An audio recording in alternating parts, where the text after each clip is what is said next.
provide them with the knowledge to take proper safety protocols and precautions to keep themselves and others safe. Right. But the governor's office has not been responsive when asking about what the deadline for phase 2 is. Right. So we haven't. So for you wondering out there, we haven't heard anything about nail salons. And as soon as he mentioned hair salons, I know everybody was thinking about nail salons. So we don't have an answer on that yet.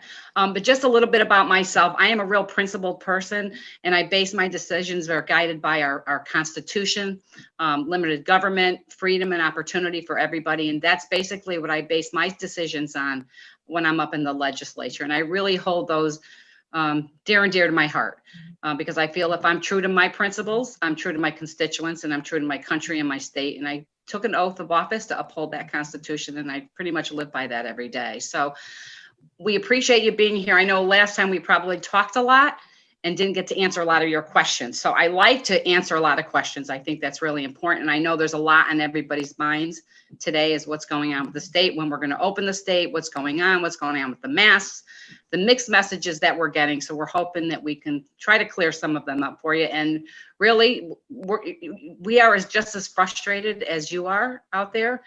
So we certainly welcome your questions. Feel free to vent. That's what we're here for. We're pretty much used to it. When you agree with me, Senator? We have been working really hard. Our phones are working every day, 24/7. Our phones are going off. We're answering emails. We're probably much more busier now than in the past. So your legislators, at least we know that we are working. So with that, I think we can answer some questions. Gale, I will just follow up very quickly and say I completely agree with all of your comments, and will add that if you are trying to reach either of us by email or phone, calling our offices, etc., please be patient. We are seriously inundated with messages. It is never this bad. Even when we have really controversial issues in the legislature, maybe you get, a batch of emails every few days that you've got to take care of. But I'm waking up to dozens of voicemails, and it's going to be a long time before I'm caught up to the day. But I'm trying very, very hard. I make 25 or 30 phone calls every day in an effort to catch up. So please be patient. So with that, the biggest question that you're receiving is, when will the lockdown end? Let me start by saying that, in the beginning, this really was about flattening the curve so our hospitals would not be overwhelmed. And I think in the beginning, everybody was very, very much concerned. There's a lot we did not know about this virus, and everybody was all in. Let's do what we need to do. Our hospitals are the most important thing. And we've done that, and we've achieved that goal as far as I'm concerned. The data proves it. The science proves that we've achieved that goal. When this lockdown is going to end, I personally think it should have ended when we achieved that goal immediately. The governor has the power to institute those executive orders up until September 9th. And then from that, he could actually get it extended another 6 months, which is very, very concerning. So yeah, when is it going to open? I say open everything right now. I think businesses are very innovative. They're very creative. They know what to do. They know how to keep their customers safe.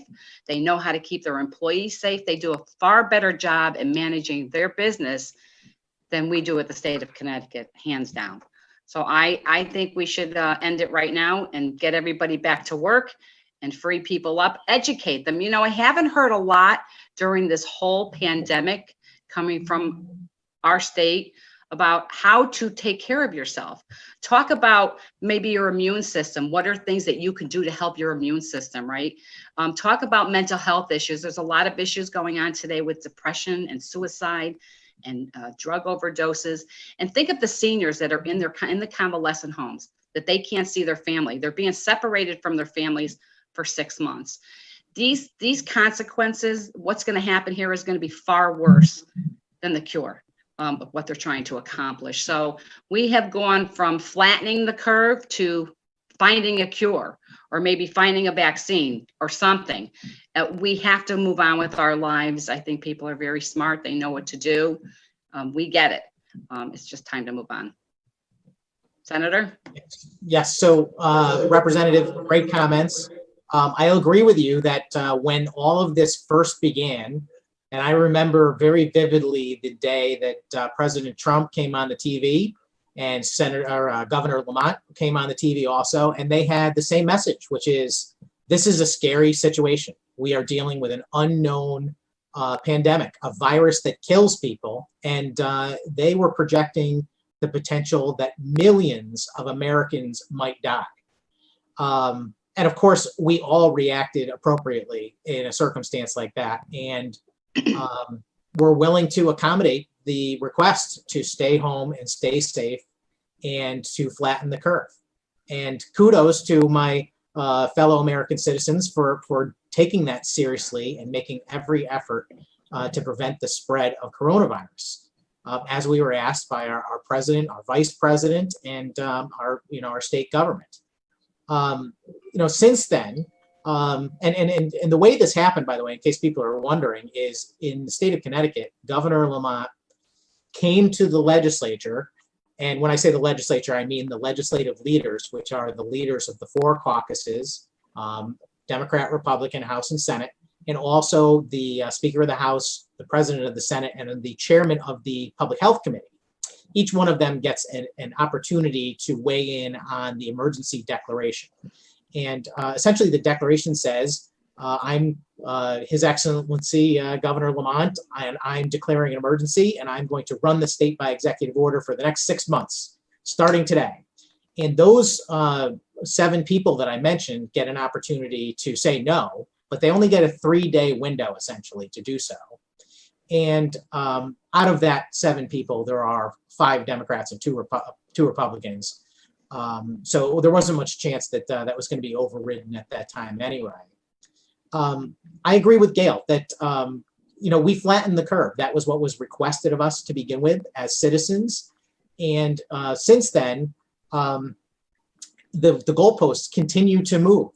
Now our state government is telling us that essentially we are not going to be fully open until there is a vaccine. And we are not going to open certain things until a bunch of other criteria is met.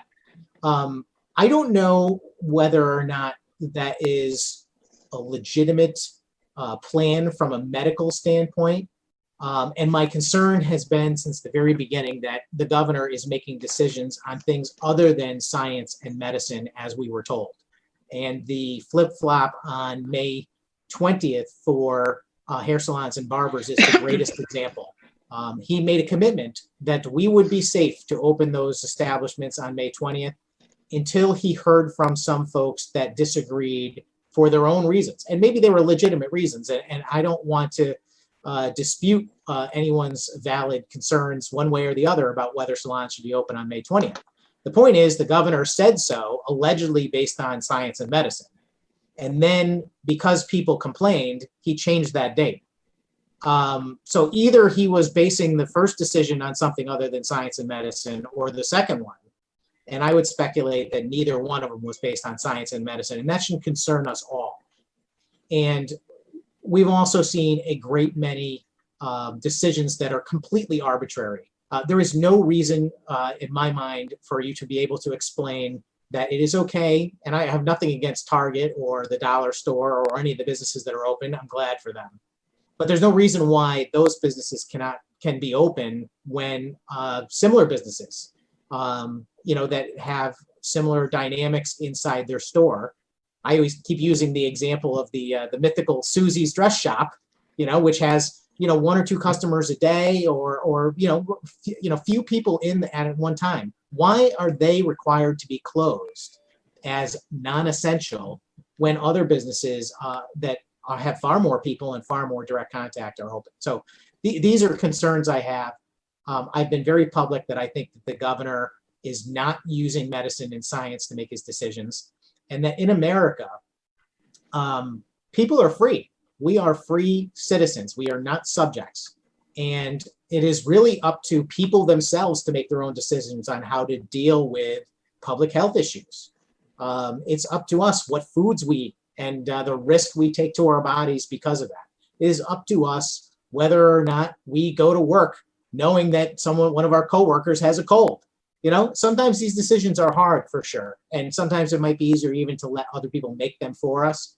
But in America, free citizens get to make their own decisions and, of course, deal with the consequences of them.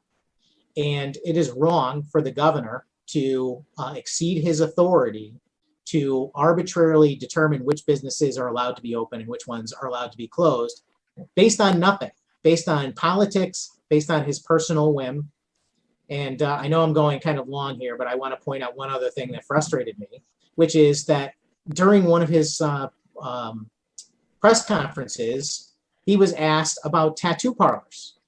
And he shrugged it off and basically said, oh, no, that's definitely not essential. And I found that offensive.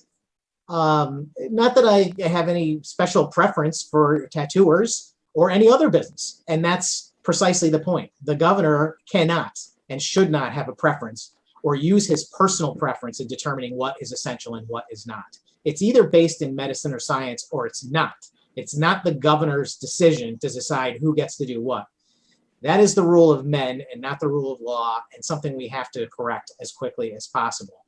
And I'm working very hard to make that happen. I have written to the United States Attorney General, alerting him to some of my concerns about the constitutionality of the executive orders. And I'm also partnering with several other folks, and we are imminently about to drop a lawsuit which essentially challenges the executive order determining which businesses are essential and non-essential. So you will see that in the next few days. We need to reclaim our state from a standpoint of individual liberty.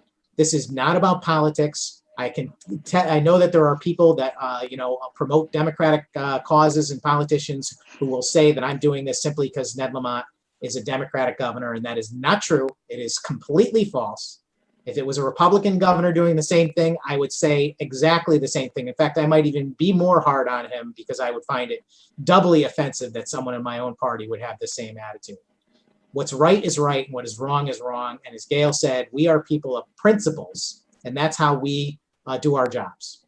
And I take my position to represent the rights of my constituents, every one of them, people that voted for me and voted and didn't vote for me the same way. They all have equal rights under the law, and they deserve to be protected. Sorry, I know I went forever. I had to get that off my chest. No, that's not you, Senator. Thank you. I'm done Very talking. well said. No, let me just add something. When this all began, I felt bad for the governor. I can't even imagine any governor being in a situation like this. And I believe in the beginning he was doing what he had to do to protect the health and welfare of everybody in this state. And I supported him. You had to do something. But we are far beyond that at this point. Like I said, we've flattened the curve. Everything has been taken care of. Our hospitals are not overwhelmed. This is not a forum. We're not sitting here bashing the governor, but there has been some critical mistakes made by the governor. This should have ended a long time ago. So yes, it is our job as legislators to ask a lot of questions and to get answers. Unfortunately, we don't get answers. But what we do get is, like yesterday, I believe the governor came out with his plan to reopen Connecticut. It's about a 44-page document. And as I was going through it, I got to one page that I felt that was very, very concerning. And I have it here, and it says, the state will prioritize influenza immunizations to all residents to protect our population and to safeguard our hospitals from COVID-19 and influenza surge crisis. So what does that tell you? And then there's a list of things that are going down. We cannot force somebody to get a flu shot. That is not okay. And if the goal for the governor is to get every citizen in this state to mandate to have a flu shot, I want to tell you, there will be outrage. That is not okay. If you want to get a flu shot, you get a flu shot. If you don't, you don't. It is your body. You have choices to make. When I see things like this as a legislator, I have to ask questions, because these are all little crafty words that they put in there to prepare you for what's coming in the future. So it is our job to stop it, ask questions, and get people engaged in the process, because when I see things come out that the governor is doing, and he's talking long-term, he's talking November, he's talking December, he's talking next year for the foreseeable future.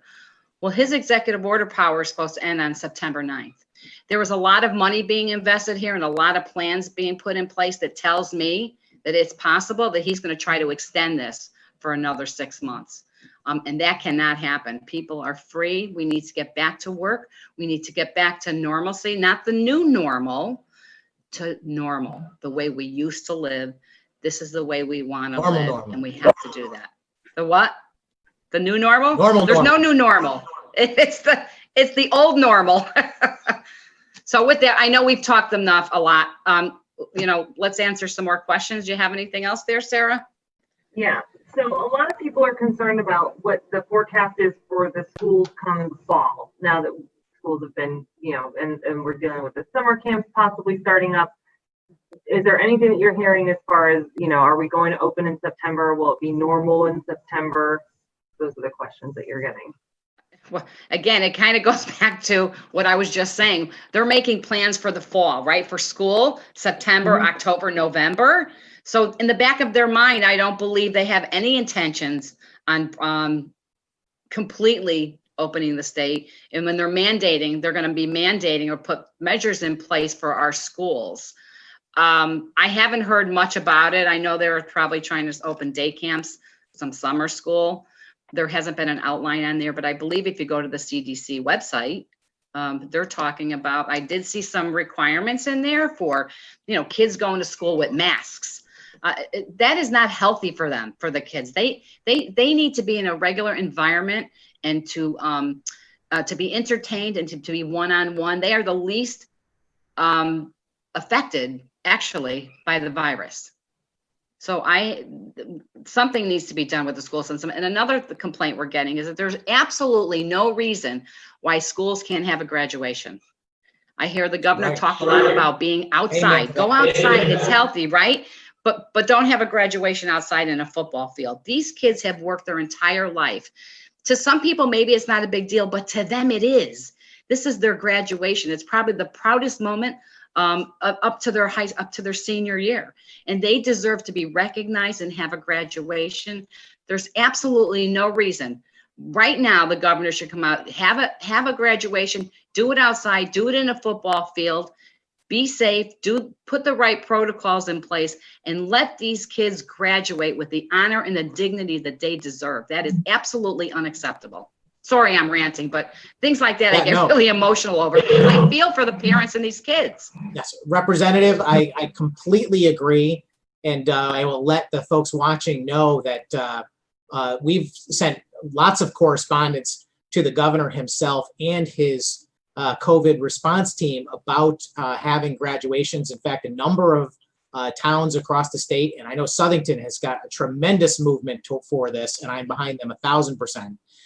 They keep coming together with plans on how we can do this, and we can do this safely, and presenting that to the governor's office and to his people. And to date, we still do not have confirmation that it's acceptable.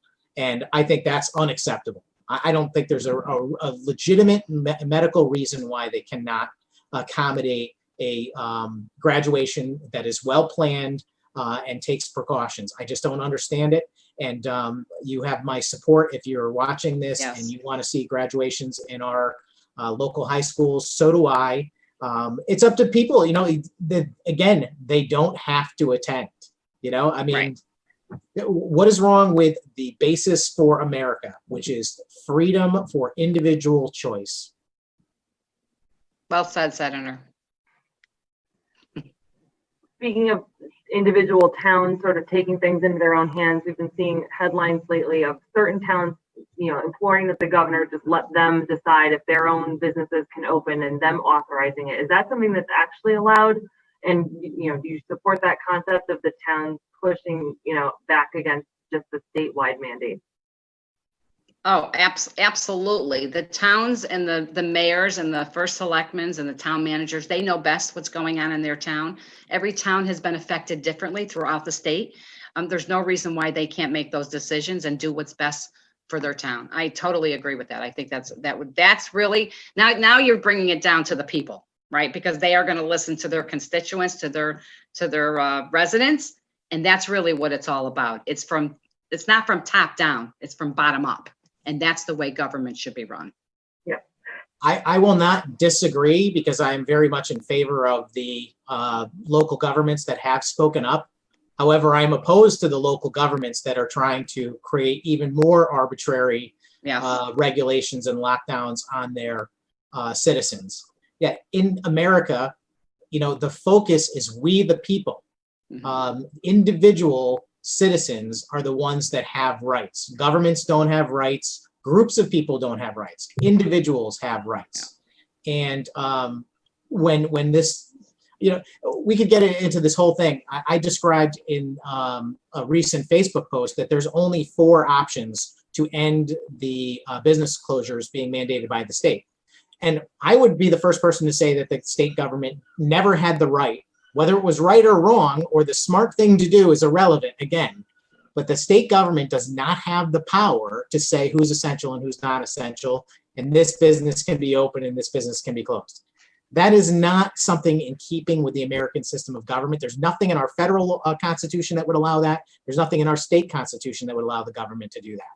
So I believe those are unlawful acts. At the same time, I don't encourage people to violate those decisions made by our governor or local, town governments, because I believe in the rule of law, and there is a process, and it's going to court.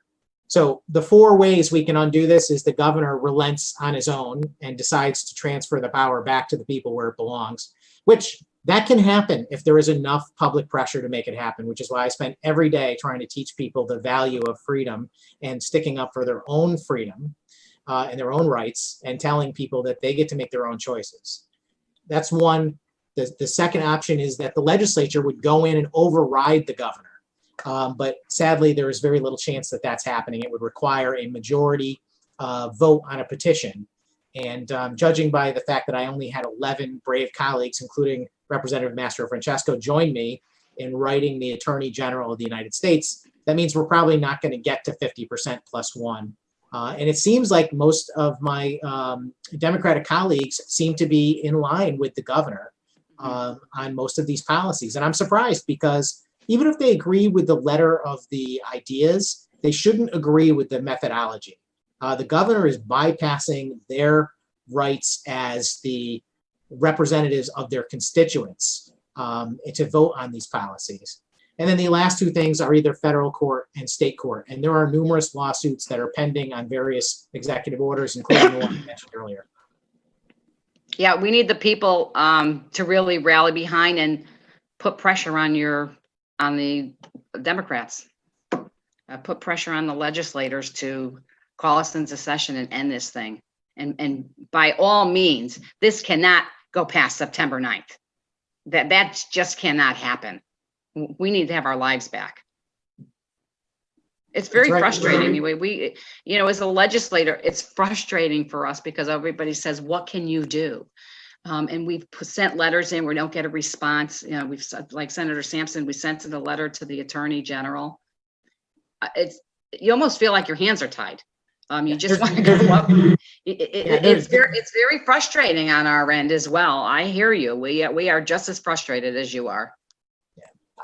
I am, and this is a number 1 question that I get every day is, you've got to do something. You've got to do something more. And the fact is that we are a citizen legislature, and Representative Mastrofrancesco and I, we are the same as our neighbors. We do not have any additional rights to any other person, and that's a good thing. That is a really good thing. We do not need people who elected to have more power than the citizens. We're witnessing that as the problem. Is the governor is taking more power for himself than he's rightfully got as a fellow citizen to his neighbors here in Connecticut. And of course, my political opponents like to mock the fact that I am writing letters, oh, write another letter, Sampson. Well, that's my job. My job is to be the voice of my constituents, and I am working very hard to do that. And, I wish more of my colleagues would write more letters. We might actually get something done. I've written a number of letters that have gotten a positive reaction from the governor. He instituted the policy of not charging additional unemployment insurance rates to businesses that had to lay off their employees as a result of coronavirus. That was my request, and he did it because of a letter he got from me. So anyone who thinks that, our involvement in trying to communicate the concerns of our constituents to the world in the form of columns and social media posting, or writing to our fellow officials in government, that is the most effective thing that we can do, not the least effective. We don't have the ability to make a citizen's arrest. I mean, I can't show up, at the governor's residence and ask him to come to the door so I can cuff him and bring him down to the station for violating the law. That just doesn't work. Yeah. We have to hold him accountable to public opinion and the letter of the law, and we're attempting to do that by the means of the written word. Can you just clarify, are there any legislators, because we are getting this question, are there any legislators that have been tapped to advise Lamont or participate in the strategy that's happening to reopen Connecticut? I would say on the House side, I haven't, we have our leadership that meets with or gets on a conference call with the governor. I don't believe that they're able to give any input. I think it's basically they're just telling them this is what the plan is to roll things out. I haven't heard any discussion on that. We're pretty much out of the process. I don't know the extent to which anyone else is communicating with the governor's office, but I communicate with them every day. Yeah. To the extent that means that I've been welcomed as an advisor, I wouldn't say that's inappropriate characterization. But they hear what I say. They respond, some of the time favorably, right. Some of the time not so favorably, and a lot of the time they don't respond at all. I'm not aware of any legislators being part of the Reopen Connecticut panel that he created, right. The multi-state panel, which effectively replaces the legislature for making policy, which I disappointed with, nor the out-of-state paid to the tune of $2 million taxpayer dollars Boston consulting firm also has no legislators on it. That's not to say that he's not in contact with various legislators. I know he had a press conference where he had Senator Anwar and Representative Pettit on the podium with him discussing their thoughts on some things. I don't know how deeply involved they are, but they're both physicians, so I think that's why they were there. Yeah, and that's not getting in the mud and creating solutions. Having them on the stage and giving information is wonderful, but I don't know how involved any of the legislators are really hands-on getting the job done. The governor has said multiple times in his briefings that he did not shut the state down. He did not close any businesses. Well, I want to know if that is so true, why are you spending $2 million to have a consultant group come in here to reopen it? That makes absolutely no sense. It's those kinds of messages that are very frustrating. And to be quite honest, in my mind, they're not truthful. Saying that you did not shut the state down. If you didn't shut the state down, then there's no need to hire somebody to open it back up. End it and just open it. Amen. That's why I voted for you, Gale. Oh, yeah. Best state representative. Thank you. Making a pivot, looking forward to the August presidential primary, can we talk about the changes that are being made to the absentee balloting and the applications being mailed en masse? Yeah, I'm going to let Senator Sampson start with that because we both share the Government Administration and Elections Committee. We are on that committee together, which is very exciting. We got two people that are pretty outspoken. He is the ranking member, so I'm going to let him comment on that first, and then I'll add in. How's that, Senator? Sure. Just get yourself off the hook. No, I mean, look, this is a complex issue. It is very misunderstood. There are a lot of different opinions. But at the end of the day, what I want my constituents to understand is that I want people to have access to voting. I want them to have the most access they can possibly have. The one caveat is that I want our elections to matter. There has to be integrity in the system. We have to make sure that the actual votes matter. Because if we have an election that is not honest, that does not have integrity, then what is the point? And sadly, absentee ballot fraud is a real thing. And people are going to challenge every time you say that and say, well, show me some proof. And I'm like, I can show you proof. I have itemized over and over again lists of absentee ballot fraud. And if you don't believe me, go to Google and just type in Connecticut absentee ballot fraud and a year, and you'll find dozens of examples every year. And in fact, every day after Election Day that I can remember since 2010, there has been some kind of major story about some kind of tragic travesty of justice with our elections. There's a bag of ballots found in Bridgeport. They left the voting open for an extra hour in New Haven. They had busloads of people coming and being sworn in as Election Day registration people after 8 o'clock en masse. We can't have this kind of stuff in a first world country that takes our elections seriously. This is not some third world, country where the government is corrupt. This is the land of freedom, and votes count. The answer is voter identification, number one, and actually putting some integrity and some checks into the system. Our Secretary of State wants to eliminate the cross-check, which is the process by which when you come in to vote and you are not registered, to check to make sure you have not voted in your other jurisdiction where you are registered. She wants to get rid of that. What is the logic behind getting rid of that? And absentee ballots, the danger here is that there are tens of thousands of people on our voter rolls that are not legitimate voters. They have either passed on or they've moved to another state. There are just loads and loads of extra names. If you send all those ballots out, who's to say those ballots are not completed and sent back by someone else? There's no way to check. You can't even prosecute anyone if they commit the fraud because you won't even know who did it. I can give you countless examples from registrars of voters where people have basically intercepted an entire apartment building in the inner city worth of absentee ballots and completed them and sent them in for the residents. You can't even prosecute them because you don't even know who to go to. The same thing happens in nursing homes and places like that. It is a bad idea to expand this process without any integrity. Now, I think we got to keep the existing system, which is if you are legitimately unable to make it to the polls on Election Day, by all means, get an absentee ballot. I'm not suggesting we get rid of that. It's very simple. You can call the town clerk, you can stop by town hall, or you can go online and ask for one. It's hardly a big deal. Anyone who's actually interested enough to vote ought to be able to go through that simple process. The idea of mass sending at the cost of millions and millions of dollars. Think how much it's going to cost to mail every person in the state, and a lot of people not in the state, absentee ballots, and another stamped envelope to send it back. It's right. Ridiculous. It's a cost, and it's going to lead to lots more fraud. And anyone who says that Republicans want to stifle the vote or we're racist or some other nonsense, right, is just lying. We don't want cheating. That's what our problem is. We want an honest election. Thank you. Yeah.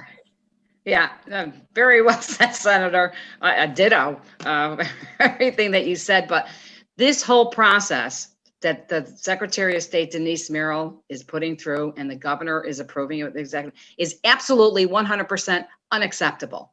Okay. If you want to get an absentee ballot, it's so easy today. You go online, you fill out the form, you get it online, an application. You can call your town hall or you can go down there to get an absentee ballot. There's absolutely no reason to use the COVID as an excuse to do this because, as he said, Senator Sampson said, we have to fix our problems that we have already with absentee ballots. You are just opening the door to more fraud. Now, the other problem is they have a company that is chosen by the Secretary of State of who she wants to mail those out to. It's not a bidding process. She's going to choose somebody to do that.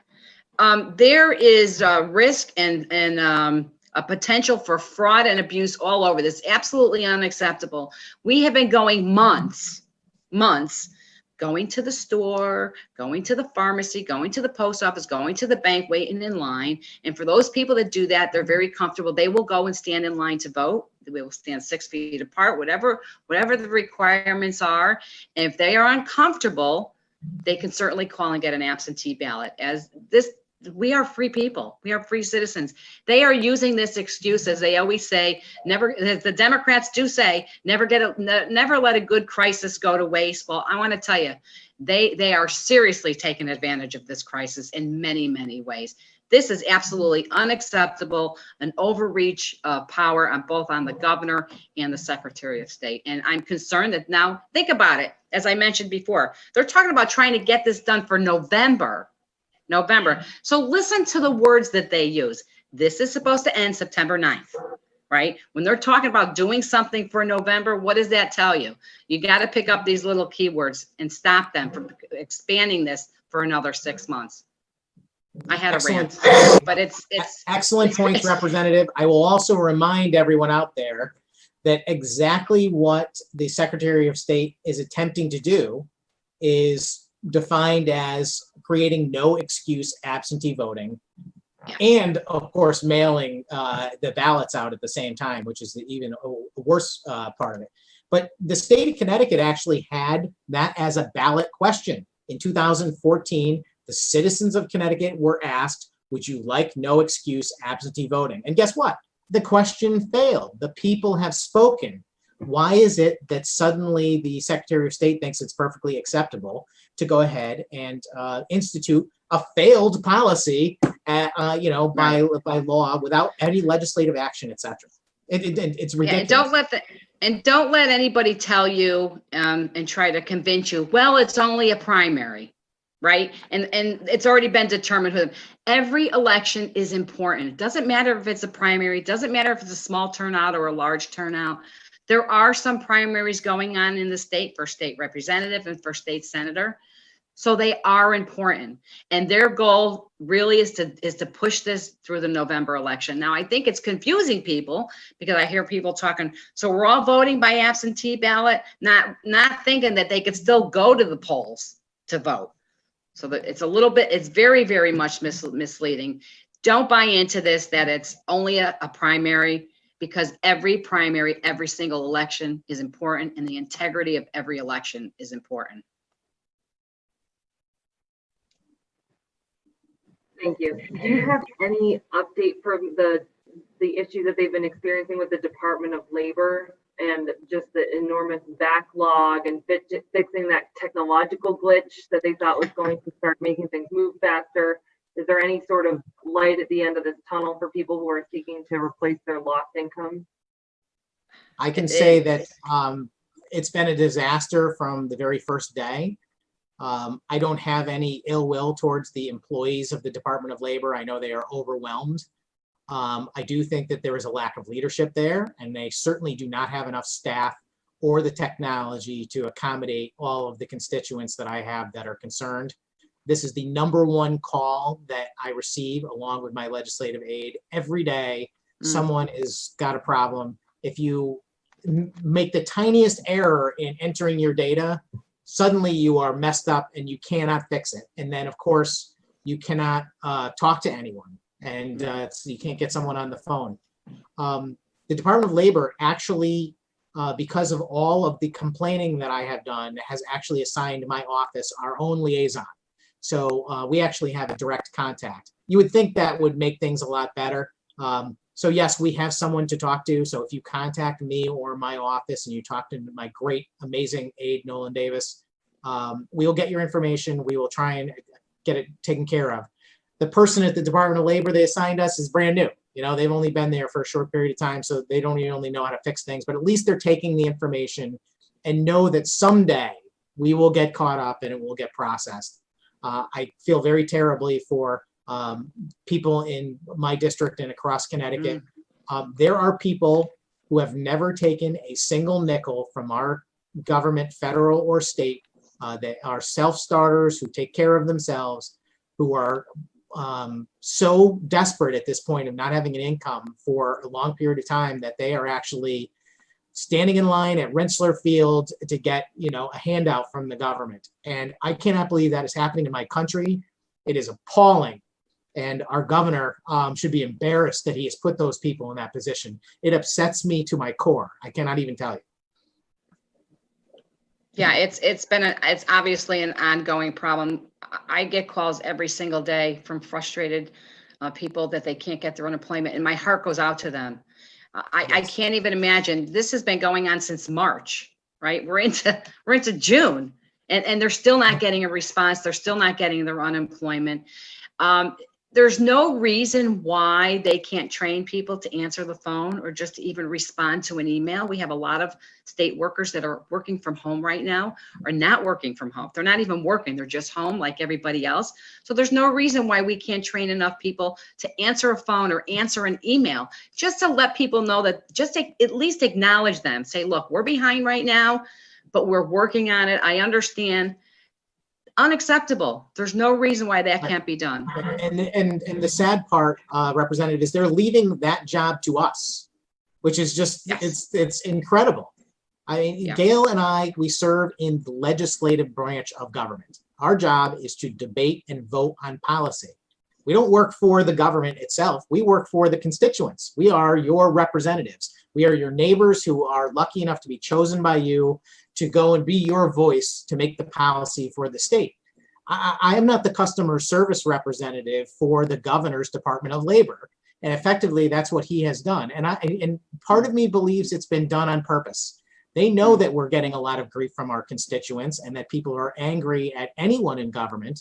And if they're directing that anger at State Senator Rob Sampson or Representative Mastrofrancesco, even better. And I don't like that at all. I think it's despicable. They can hire more people to answer the phone, like Gale said. It's not that hard. Even the governor's office, if you go to the portal.ct/gov right now and you look up the governor's phone number, you know what you get when you call? You get, oh, sorry, we can't answer your phone. You have to go to 211. Yeah, taxation without representation. That's how we got America to begin with. Maybe it's time. Speaking of 211,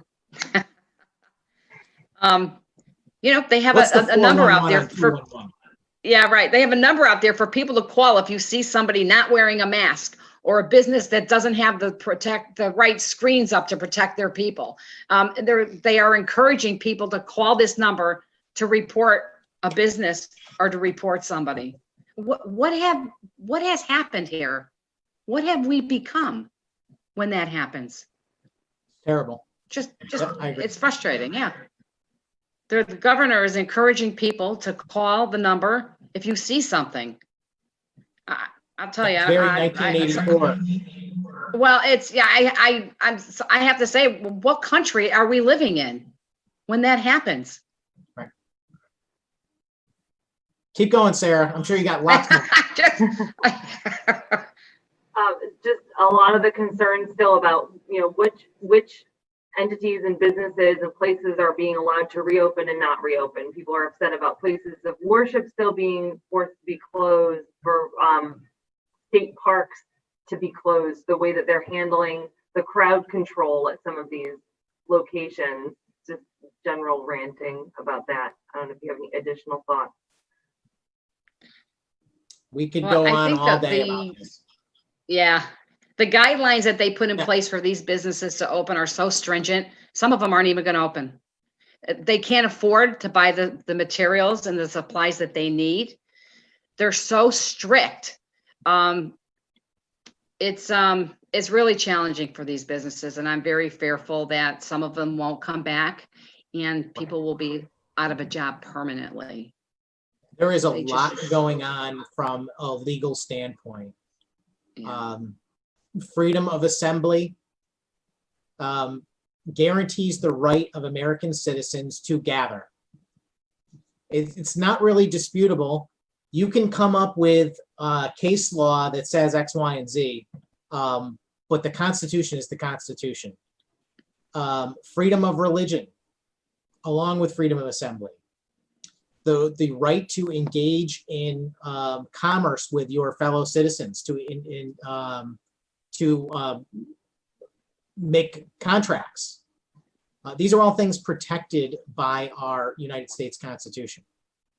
I had several others in mind, but I lost my train of thought. There's just lots and lots of things going on. You know, and let me just speak about the issue with the lawsuit really, really quick.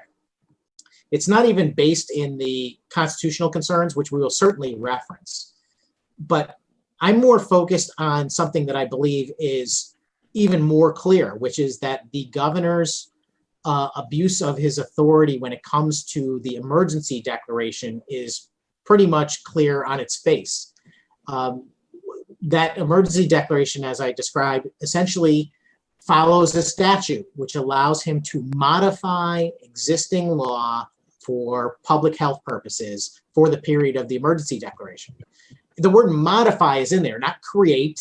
And I think that's on purpose. They did not want to give the governor the power to create new laws. You know, they wanted him to be able to modify existing laws to further, prevent a health crisis. That doesn't mean that laws that have nothing to do with public health, like contracts between landlords and tenants, should be affected. I think it's a tremendous stretch to say, you know, how does that fit in? The negotiation about someone's rent has nothing to do with public health. And I think it's a stretch for him to do that. The establishment of an entirely new law about what businesses are essential and non-essential, that is creating new policy out of whole cloth. And I don't believe he has the right to do that. In the state of Wisconsin, the Republican legislators filed a very similar lawsuit based on the same concerns. And essentially what they said is that the governor has to show that this is a public health related issue. And he's actually got to go through the process of having the Department of Public Health create regulations that support the executive order. And because they did not, the court threw out the executive orders and declared that, the lockdown in Wisconsin was unlawful. And so he had basically the executive order was null and void. And that's what I'm attempting to do in Connecticut also, because we have the same exact situation. And actually, I think it's even much, much more egregious, some of the things he's done. And again, this is not personal. This is just, the fact of the matter is that the legislative branch is the check on the executive branch. And no matter who the governor is, Republican, Democrat, Independent, I don't care if it was my mom. And I love my mom. But if my mom was the governor and doing bad things, I would say, Mom, cut it out. And that's what I'm supposed to do. We're supposed to be a check on the governor's office. And that's why I really wish my Democrat colleagues would acknowledge at least that what they know to be true, which is that we have a system of checks and balances, and the governor is ignoring his responsibility to that. And join me. It doesn't mean that you still can't stand for the policies you believe in, but I would feel much more comfortable, even if the things I disagreed with occurred, if the legislature actually voted to make them happen. At least that would be through the proper protocol and process, not by the arbitrary whims of a governor who thinks he can rule like a dictator. It's just not appropriate. Yeah. Well said, Senator. I agree.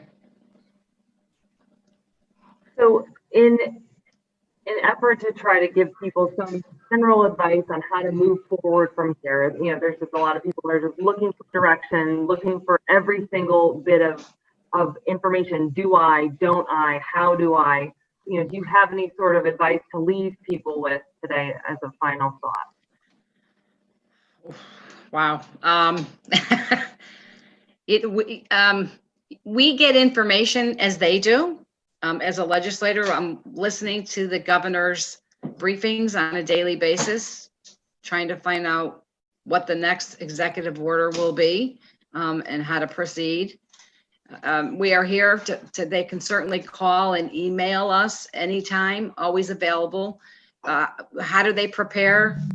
For those that are uncertain and you're uncomfortable going out, stay home. If you're not feeling well, stay home. If you want to wear your mask, stay home. Wear your mask. And if you don't, you don't. This is a free country. We should be able to live as we choose. It gets frustrating every day because I see this going on and on and on for the foreseeable future. Social distancing. Do you think these businesses, they spend thousands and thousands of dollars to put screens up in their businesses, to do that temporarily, this is the goal. They want our lives to be like this for the foreseeable future. Are they waiting for a vaccine? They're waiting for a cure that may never come. People are very, very smart. We get it. We don't go out in a snowstorm. We don't drive on the ice. We know when we need to protect ourselves. Just be smart, stay vigilant, put pressure on your legislators. Of course, not us, but, to make changes, to open up this state, and let's get back to normal, not the new normal, normal. And I'd be happy. I think what Representative Mastrofrancesco advises is absolutely perfect. I have confidence in my fellow citizens to use their head. I don't think anybody wants to get sick. I don't think anybody wants to get anyone else sick. And certainly you can point to examples of people that are going to do bad behavior. I don't dismiss that, but I also don't think that passing some sort of, huge mandate on every citizen solves that problem. You're still going to have people that commit bad behavior. The point is, I've said to many, many people, there's not a police car in everybody's driveway telling them to social distance, because there doesn't need to be, and because there can't be. And I guess that's the point. I believe that America is the greatest place on earth because of our freedom. And freedom comes with the responsibility of being able to think critically, to assess situations on your own and make intelligent choices. And sadly, our society is getting farther and farther away from really capable, free citizens who can make those choices. It's about time we got back to it. The one thing about this whole episode that both concerns me immensely and also inspires me is the number of people who have said to me, I had no idea what was happening in my state government before this. That's how we got here. We got here because our government continued to grow and grow in power and influence and affecting our daily lives and our freedom, because people were not holding them accountable. And that's a bad thing. But the good thing is that many, many people who were not paying attention 6 months ago or a year ago are now. And my hope is that they are going to be vocal, and they are going to continue to hold their elected people accountable going forward. And maybe we can right the ship, and we can start to go back towards the principles that made us great to begin with. And we'll have even freer people with more critical thinking and more personal responsibility in the future. That's the America I think is more successful, and I want to see it happen. Well said, Senator. And let me just say that for those of you out there, I read a lot of posts on Facebook, and I see where people are so frustrated, you almost get to a point where you give up because you feel like you're fighting and nothing happens and it's never going your way. I would just say you have to keep up the fight, right? Our founding fathers and the people who fought for this country, they never gave up for their freedom. They never gave up, because that was the most important thing. And we need to do the same thing. Listen, I get the same way too. I get so frustrated. Sometimes you just want to put your hands up and say, I give up. But we don't do that, right? Because we really believe in our cause. We believe in our country. We believe that this state could be better. But overall, we believe in our freedom. And we are willing to fight for it and do whatever we have to do to preserve it. So don't give up. Keep the faith. We're going to come out okay with this. We are going to, in the end, maybe be stronger, but we have educated, the public is very much educated now on what goes on in government. And that, to me, is the biggest awakening that we have had, that was really needed to change the direction for the state. And we can do it. Don't give up on us, because we need you to help us. Right. And when you're, teach people, if you are confident in your understanding of what the right position is, and you recognize the importance of freedom and opportunity and the desire to preserve it, teach other people. It's the most important thing we can do. That's why I ran for office to begin with. More than having a vote in the legislature, I think I have the opportunity to educate many, many people about the importance of these values. And when we do this, it is so critically important. And especially since there's a lot of people who will disagree, who do not know how to behave, be kind. Yes. Be kind to people. They are your neighbors. There is no reason why in America we cannot talk to one another, even if we disagree.